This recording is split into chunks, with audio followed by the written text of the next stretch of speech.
Hi guys, my name is Trista with Chapstick and Succulents, and in this video, I'm going to give you tips on how to fix your elongated succulents. You might wonder why they elongate.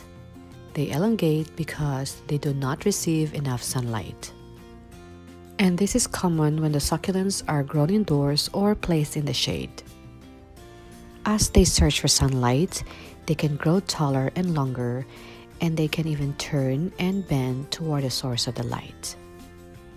The leaves can start to spread out and have more space in between, and sometimes the leaves become lighter and smaller than usual.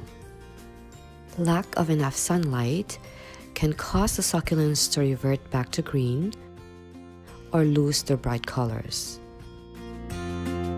The ones with the brightest colors of orange, yellow, red, purple, and pink do not really do well indoors.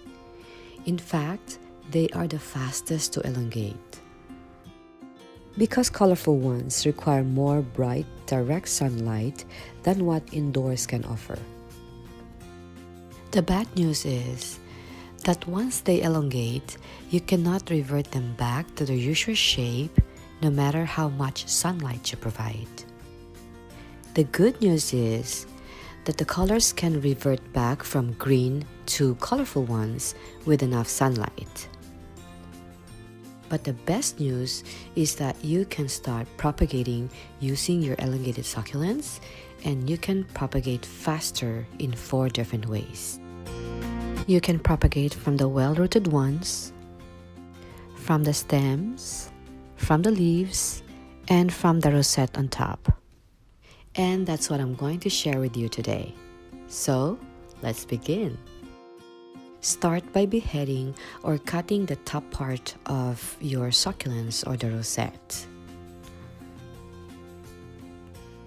You can plant the fresh cuttings directly into the soil, but do not water them for 7 to 10 days.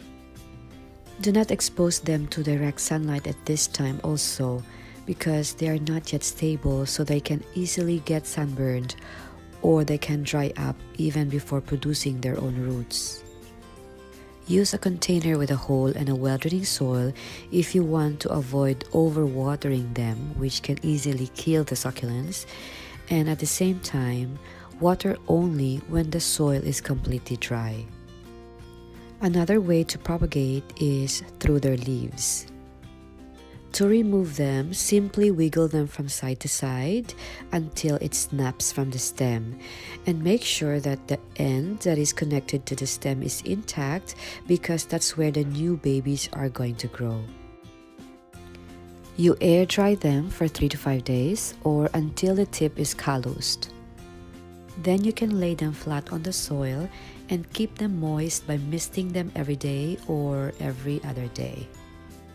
And same with your fresh cuttings, you don't expose them to direct sunlight at this time, because they can also get sunburned or the leaves can dry out even before the babies and the roots come out. Next, you can propagate from the stems. You air dry them until the tips are calloused, and then you plant them into the soil. It might take several weeks, but your patience will be rewarded by several babies coming out from the area where you pluck the leaves. And lastly, you can propagate from the well-rooted ones. In order for you to understand what I mean, let me show you a well-rooted ones that I planted a few months ago after I removed all the rosettes and I removed all the leaves and started to propagate them. And look how many babies they gave me after several months. And here's another one.